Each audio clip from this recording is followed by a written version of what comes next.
Hello there. Welcome back to another episode of Accept, Then Achieve. Today on episode 2, we're going to build on the questions you answered in episode 1 and figure out where your answers about success, your life goals, and being acceptable came from. Were they really from you, or did somebody else influence or program them into you? Where did these success metrics come from anyway? They're pretty arbitrary when we take a closer look at them. We were all kids once, very, very easily influenced because we had to absorb everything we could to learn and grow up. You know how kids are like a sponge for foreign languages, but past a certain age, it's really hard to learn a new one?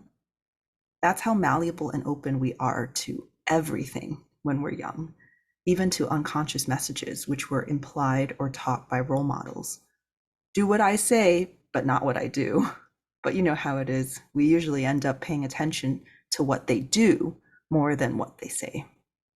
Our parents are often our first and strongest role models, and later on, our classmates, friends, teachers, TV, magazines, social media, and everyone else around us too. Fun fact, what your mom ate while pregnant with you actually affects your taste buds and food preferences too, studies have found. So a lot happens before you're even born. Both nature and nurture matter, genetics and your environment. Actually, a famous Hungarian psychologist, Laszlo Polgar, ran an experiment to see if he could train or groom his 3 children all into chess prodigies, even though he and his wife were just average players and people. And he succeeded. It's crazy how influenceable we are in our young ages and how much we can absorb, especially with encouragement and reinforcement. We were all raised by imperfect humans. So, of course, we're going to absorb some unhealthy ideas along with the good ones. Whether we like it or not, we were all influenced by our surroundings. There's no way we could have avoided it. Even if you grew up in total isolation, in a bubble with nobody else to interact with, you're still absorbing some message, perhaps that the world is dangerous or lonely, or that you're unlovable or unworthy of love and attention and care. In fact, studies have found that babies fail to survive if they aren't touched enough or given enough social interaction, even if they were given all of the food and nutrients that they needed physically. Human touch is absolutely vital, and so is human love. There were a couple other studies too, like about the monkeys preferring a softer cloth mother that they could touch and hold on to versus a mother without that soft component but had food. So there's a lot out there. And it really truly breaks my heart that so many people don't grow up with the love or emotional nurturing they deserve. Even if this nutritional deficiency is not visible on a blood test, it shows up in many other ways as invisible scars. And I'm not talking only about cases of outright abuse or harm, but even just simply emotional neglect. Please go check out Dr. Jonice Webb's, she's a psychologist, symptoms questionnaire in the show notes links to see if you've experienced childhood emotional neglect, or CEN.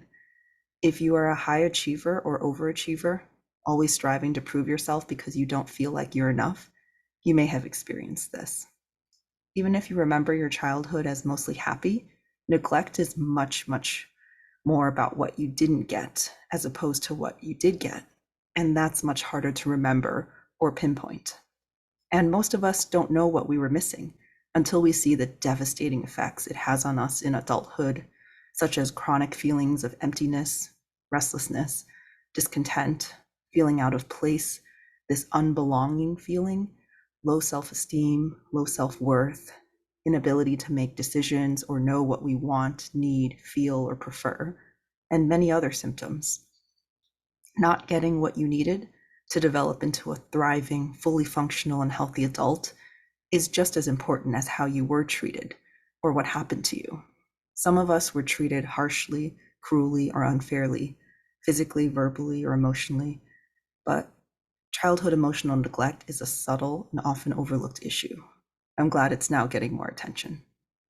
For me, coming from a strict Asian tiger parenting culture and family, I know my parents had the best of intentions, but the way they treated me ended up having some harmful effects on my mental health, self-esteem, and self-image. Calling me constantly stupid, fat, lazy, and rarely complimenting or praising me made me feel like I was all those things and never good enough, lovable, or worthy enough to deserve good things. From their perspective, they think praise makes children's heads big and they'll just become complacent, satisfied, and lazy and won't try to be better anymore if they already feel like they're good enough. But for me, being told so many times I was these things reinforced that they were true.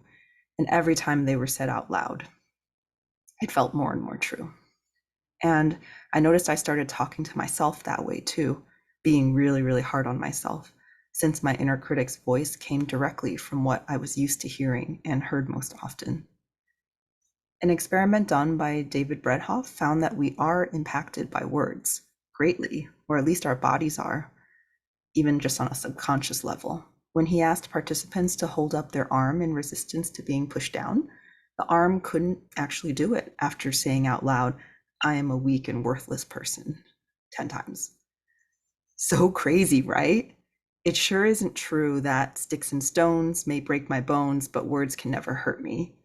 And this is why affirmations, ones that our body and subconscious actually really can believe, can work as part of our healing process, even though they can seem hokey, cheesy, unbelievable, or too simple of a method. Because it is a vital human need to get reassurance, encouragement, and comfort through words, actions, and touch. It doesn't make us too weak or needy at all. My parents' harsh methods fell under the umbrella of the authoritarian parenting style, which is very hierarchical. Parents know best, so children were expected to obey them without question, because they were older and wiser. And if you talked back or rebelled, you were dismissed, invalidated, or harshly punished, or worse. I know that's probably how they were raised by their parents, and the cycle just passes down, unfortunately, because they didn't know better. They didn't know any other way to parent. It may have been less hassle too, to beat or threaten your kids into obedience rather than deal with conflicts and negotiations and open conversations. They were also overprotective of me, not in the way other helicopter parents may be, being very intrusive and not giving me any privacy, but they were very fearful and didn't allow me to go out to sleepovers or to go out after dark. I know it came from worry and the best of intentions, wanting to keep me safe, because they loved me so much and thought the world was a dangerous place, as it had been for them in their childhoods, growing up in the poverty, chaos, and violence of China's Cultural Revolution. They were also very strict with grades and high expectations. I remember getting such an earful, being shamed, blamed, and called stupid so much when I got my first bad grade on a pop quiz that I swore to never let that happen again. From then on, I studied as much as I could, anxiously over preparing for everything. I felt like I had to constantly prove myself in order to belong in the family, and that I wasn't bringing the family honor if I wasn't continually achieving and accomplishing the next milestone. I clung to the breadcrumbs of praise that they gave me, very rarely. I was so starved for approval, validation, reassurance, and encouragement. My worth was conditional and so dependent on their approval and moods, which wavered from day to day anyway, which left me a nervous wreck. And yet, I still felt I fell short of their expectations, especially since I wasn't traditionally girly, such as liking dolls, makeup, or fashion. I related a lot to the Disney movie Mulan. If I went to a matchmaker, she'd probably also throw me out saying, "I'm unfit to bear sons and no man would ever want me." This is where and why I learned messages such as my worth depends on how good of a daughter I can be, how well behaved, sweet, accommodating, and smart I could be. This is the way to live, right? Being tight knit and enmeshed with your family, and of course, taking care of them when they're older, all to show gratitude for them birthing and raising you and sacrificing so much for you. It wasn't until I stepped out of this bubble to learn about other cultures and other people's experiences that I learned this wasn't a hard truth or a hard and fast rule. One friend pointed out, your parents chose to have you. You had no choice in the matter, so why do you owe them your entire life? Some cultures even think that parents owe their children more. They chose to have them and take on this responsibility of caring for, guiding, and nurturing a new human into blossoming into who they were meant to be, or at least supporting what they want them to be, or what they want to be, what the children want to be, not trying to force them to become what the parents want them to be, as if they were merely an arm or leg or extension of themselves, created to reflect well on them and to be their trophy to show off, or to fulfill the dreams that they never dared to go for or couldn't reach. Why is it not their responsibility to take care of themselves? Don't you have enough on your plate to take care of yourself and your own children too? These were all great questions, and ones I still struggle to answer. I welcome your thoughts if you want to comment, message, or be a guest on this podcast. The other main parenting styles are permissive, where the parents are too lenient and treat their children more like friends or fellow adults, and let them do whatever they want, or neglect them without any limits or guidance. And then there's authoritative parenting, which is the middle ground between authoritarian and permissive parenting. And permissive parenting doesn't end up leading to good outcomes for children either. Without guidance and learning some limitations in self-control, they may have difficulty regulating themselves, or become spoiled, entitled, or treat others poorly, or suffer from the neglect and lack of concern or care for them. It's hard to say which end of the extreme is better or worse.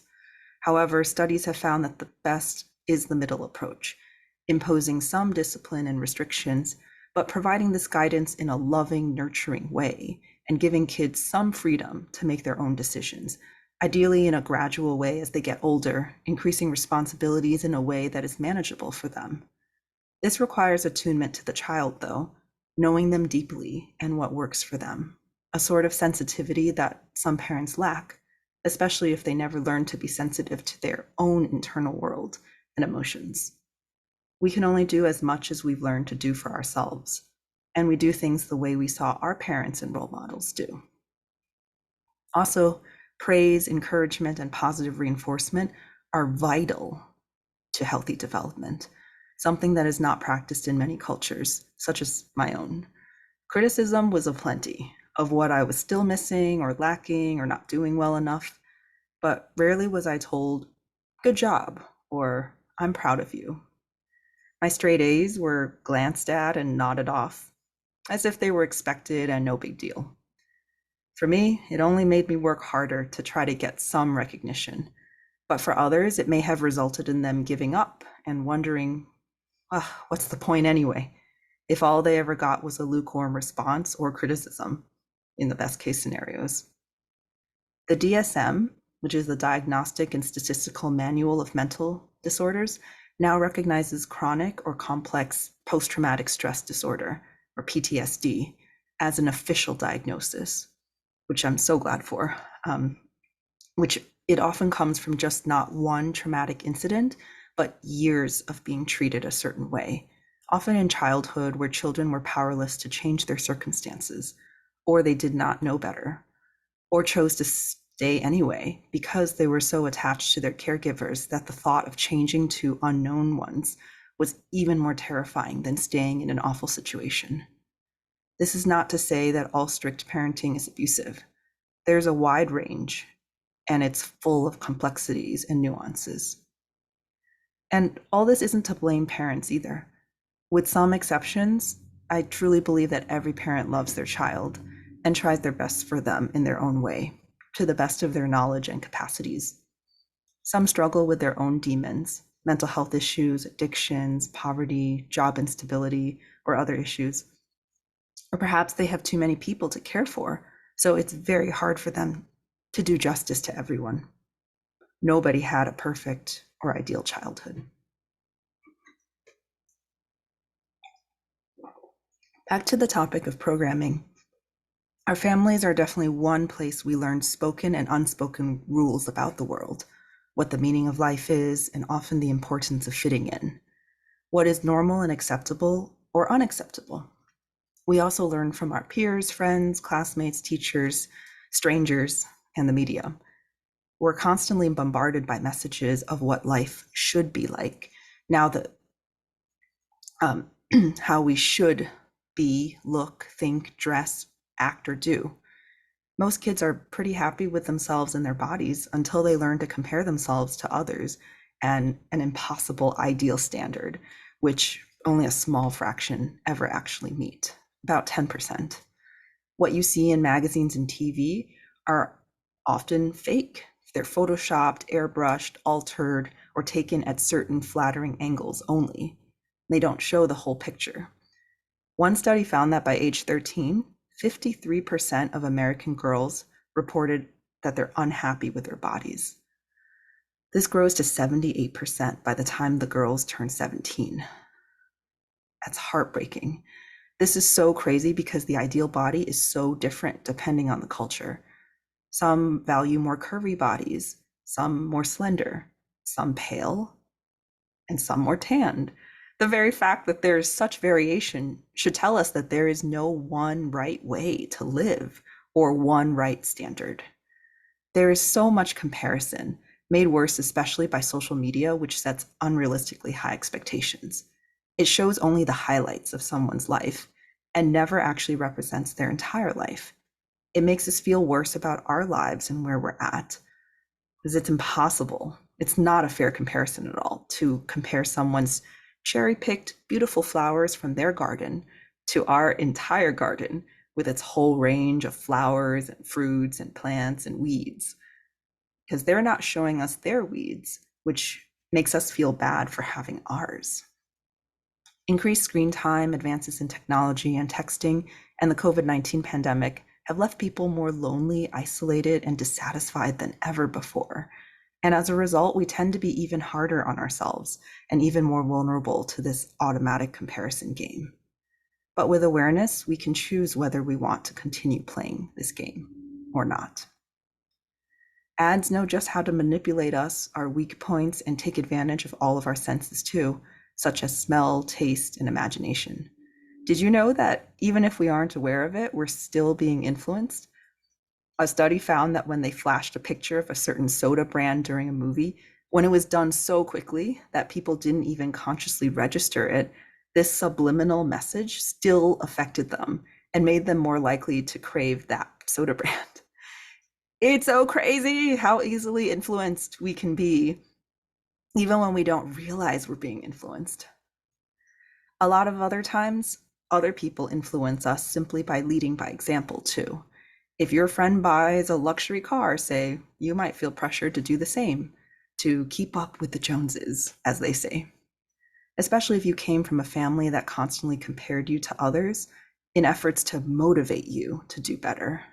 It's so true that you are the average of the 5 people you spend the most time with, usually, or the 5 people closest to you in your life.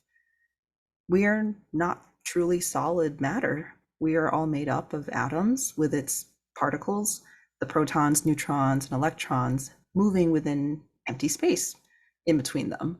So it's only natural that our particles will interact in some way with other people's particles, especially if we're in close proximity to them. By the way, I grew up an atheist and was a hard scientist requiring proof for everything. And now I'm more spiritual, but I think this concept applies no matter where you are on the spectrum of spirituality. Anyway, this is why so many of us follow the usual life path that is prescribed for you, with variations based on your particular culture, religion, country, and surroundings, and your family too. I can only speak of my own experiences growing up Chinese American, but I would love to hear your stories and perspectives too. So the usual typical American dream is the house with the white picket fence, 2 cars, and 2 kids. Many cultures equate success directly with money too. Some have even turned what should be completely optional choices into necessary life milestones or status symbols, such as getting married or having kids. The Chinese dream is pretty similar. Get as high paying and steady of a job as you can. Usually this was only guaranteed in certain fields, which led to the mantra, doctor, lawyer, or engineer, or you're a loser. You wonder why there are so many Asian pre-med students. I think every Asian child has at some point considered or tried becoming a doctor if they had traditional parents, myself included. And then make as much money as you can so you can live a comfortable life. Buy nice things to show off how well you're doing, to impress your family and friends with lavish gifts, meals, and shiny things, and raise the family with comfort. I give them credit that they provide a lot for their kids and cover everything financially and physically when they can. They highly value education and are willing to spend on even higher graduate degrees for their kids, even the crazy expensive Ivy League schools.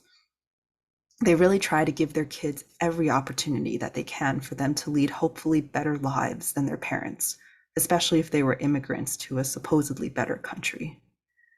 They often also make sure their kids are well fed, like really well fed, cooking every meal and always stocked with snacks at home, at least in my household. They show their love through more practical ways, such as feeding you, buying you clothes or necessary items, keeping a roof over your head and the lights on, through frugality and hard work, working longer hours for more pay or to advance higher up in the chain. These are all really admirable qualities of my culture that I am proud of. I just wish that we could also incorporate meeting our emotional needs and mental health too. As a young child, I was given more grace and comfort for when I messed up or had big emotions. But after a certain age, perhaps around 10, I was told that it's time to grow up and that it was not okay to be sad or mad or show any negative or unpleasant emotions anymore. Everyone was supposed to work hard and 吃苦, which means to eat bitterness, to advance to the next stage of life. We were literally encouraged to swallow down our feelings and pain, which sadly doesn't go away if you ignore or push them down.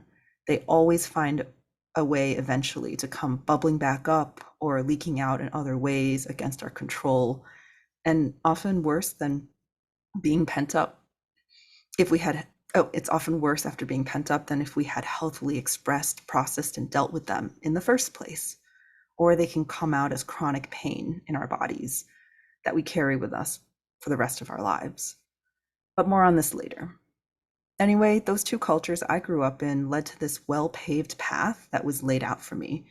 And I guess I was smart or hardworking or perhaps terrified enough to make it past pre-med and to actually do medicine for so long. But at some point, it was like waking up from the Matrix. I wondered, why? Why did this not feel right? What? I tried to ignore it, but I've always been someone who is genuinely curious and needs to understand the reasons behind doing something. When I dared to ask, that is. I became almost allergic to authority figures just telling me what to do because I said so. After finding blogs of people who were living alternative lifestyles, such as traveling the world as nomads, not buying a house, and working online so they could travel more than just the 3 weeks of vacation usually given in most American 9-to-5 jobs, and finding myself really yearning for what they had, I wondered, wait, why can't I? Why on earth are we supposed to settle down and stay rooted in one place for the rest of our lives? Why are we supposed to work until age 65 for 40 hours a week? Why are we supposed to live close to our families, especially if they're mean to us? Why are we, especially women, seen as inferior, selfish, or something wrong with us if we choose not to get married or have kids? Why am I supposed to make a lot of money if I'm pretty happy with my current lifestyle and what I have now and won't even know what I'd do with all that extra anyway? Is this really what I want? The life I want? Or is this just jumping off the bridge simply because everybody else is doing it? Jumping onto the bandwagon syndrome. It was really, really, really painful, confronting, and uncomfortable to question all of this and to dare to go against the grain. I felt like I was the only one swimming upstream when I first started my journey after that awakening 9 years ago. And it felt incredibly scary, lonely, dark, depressing, and hopeless. I felt even more that there's got to be something wrong with me. Maybe I've lost it. I'm officially cray now after so many hours of sleep deprivation, 24-hour shifts, overworking, and being yelled at by both my bosses and my higher ups and my parents. Even now, 5 years of living my authentic path after 4 years of preparing for it is still hard on me sometimes. I get discouraged and so tired of being a black sheep, an outcast, a misfit with my family, and sometimes just want to give it up and go back to a more normal and acceptable path. But having already lived both ways and been miserable, I now know both evils, and I can honestly say that living my truth is the lesser of them. At least now I can live with myself at the end of the day. I am in alignment with my genuine values, and I have hope for things to be better as I grow my supportive chosen family and work towards my goals, which eventually would overlap with my parents' values anyway, of having more stability and security in my life. I don't think I'm a piece of crap anymore. In fact, I think I can say that I'm a pretty awesome person, or I'm a pretty okay person at least, without feeling guilty or arrogant about saying that. I'm a good friend, a caring soul, and a brave adventurer. It freaked me out for so long, the thought of doing this podcast and public speaking, since I'm an introvert and have social anxiety. But I'm finally here facing this fear. I have so much more self-worth now, confidence, energy, joy, passion, and zest for life, peace and trust within myself to be able to figure out and handle anything that comes my way. It is far better than being stuck, not knowing what I really want, living a lie for others, being a stranger to myself, being so vulnerable and sensitive to their every remark or look of approval or disapproval, and full of anger, resentment, and bitterness at myself and others for not having the strength or courage to do what I really wanted to do. I was not proud of where I was before, blaming others and being a victim of my circumstances and my own making, my own choices. It feels so much better to have taken full responsibility for my life and to take the power back into my own hands, to dare to live life differently, to care more about what I think, than what other people think, to be able to validate, encourage, and support myself and the dreams that were buried deep within my heart for so long. And it's been a pleasant surprise to find so many others who feel the same way and are on a similar journey. It's not talked about enough, but we are here to break the stigma and silence. It is okay to be different. It's even so great to be different. Nobody is exactly alike, and we all have valid reasons to like and want what we want for our own unique, precious, and deeply personal life. I try not to judge others and don't want to be judged either. I really believe in the live and let live philosophy. Now, I'm not saying don't give a hoot about what anyone else thinks or never consider anybody else. It's hard not to, and we were wired to be social, to be safe, to belong, and to care about others.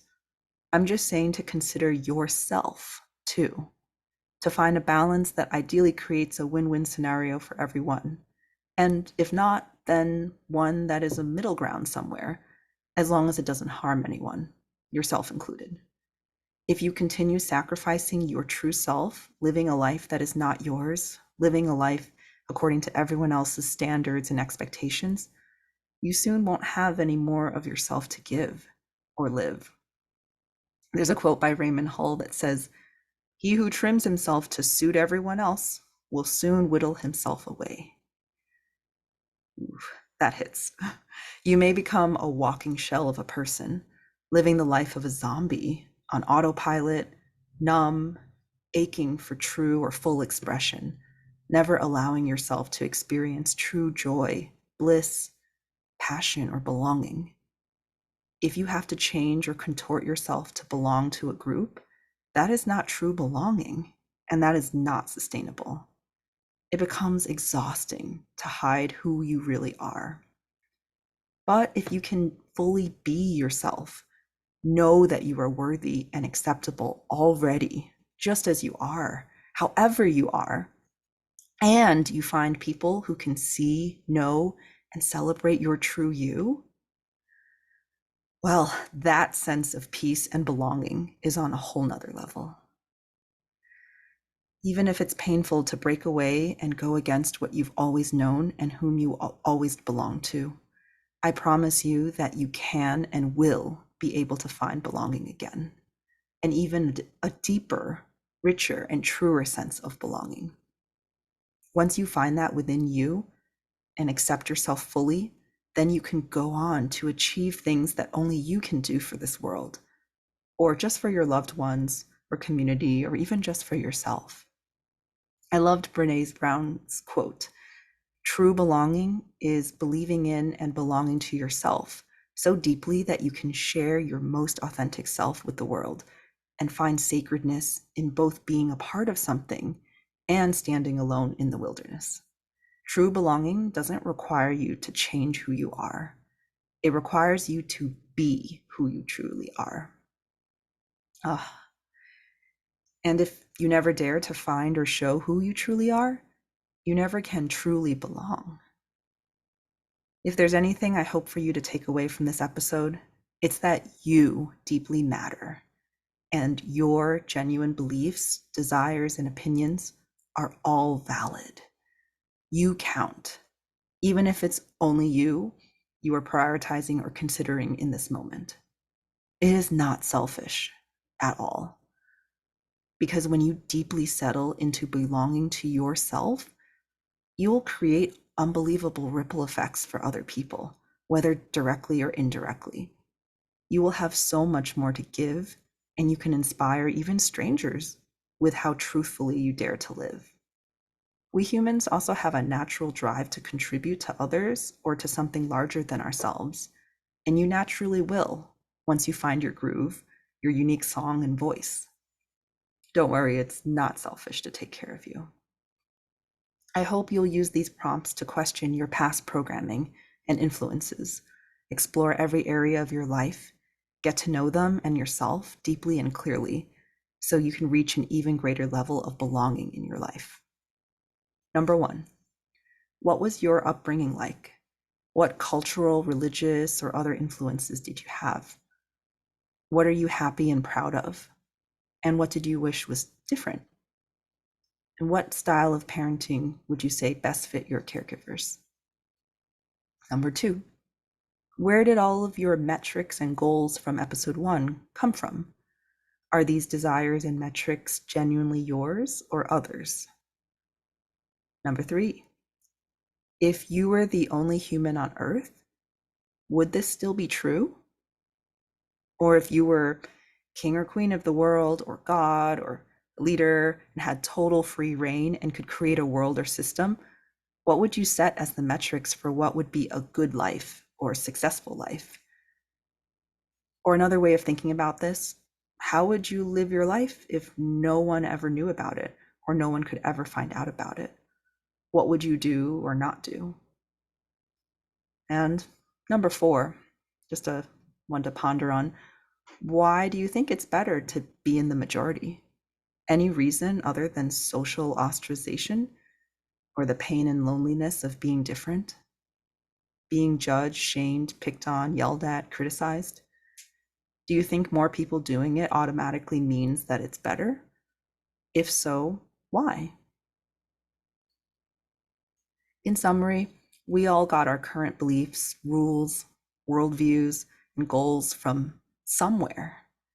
None of us are immune to outside input because humans were wired to be social and tribal creatures, and it brings us comfort to do things other people are doing, to see others lead and go first to show that that path is safe. But we harm ourselves when we take it to an extreme and don't try at all to find or listen to our own inner voice and wisdom. And in this day and age, we don't have to limit ourselves to living like those closest to us or in our immediate surroundings. We can find role models for whatever kind of life we want to live with the power of the internet. So I want you to take your goals through this test. Check out where they came from, what your reasons were for choosing them, and see if you genuinely still like your reasons. And clarify what they would be if you had total free reign and permission to want anything you want, unapologetically. As always, feel free to message me your thoughts and responses or share them with my Acceptsians Facebook community. I'd love to hear from you, particularly if you have questions or differing viewpoints. If you want to dive deeper into restructuring your goals, flipping them on their head, rewiring your thoughts or beliefs about yourself, book a call with me. I'm always happy to discuss these topics, give you personalized feedback on your situation, and point you towards recommended support and resources. If we work together further, we can explore all this together and come up with a personalized, step-by-step plan for getting you out of this prison of other people's expectations to a life that you truly feel good about and deep in your bones, and one that doesn't defy, but manages or even incorporates others' standards without sacrificing your own. We can also dive deeply into your past to heal childhood wounds and present-day relationships with your family that may still be holding you back from reaching your fullest potential and expression, which could look like going for the career or lifestyle that you really want, or being able to find or maintain a healthy, loving, intimate relationship or close friendships, and not passing on the cycle to your future children. To achieve all the goals that are meaningful to you, accepting yourself and what you truly value and desire makes the journey so much easier. I'm also accepting guests on this podcast to share their stories, experiences, and lessons. We are stronger together, and there is so much we can learn from one another. Let's accept and then achieve. See you next week.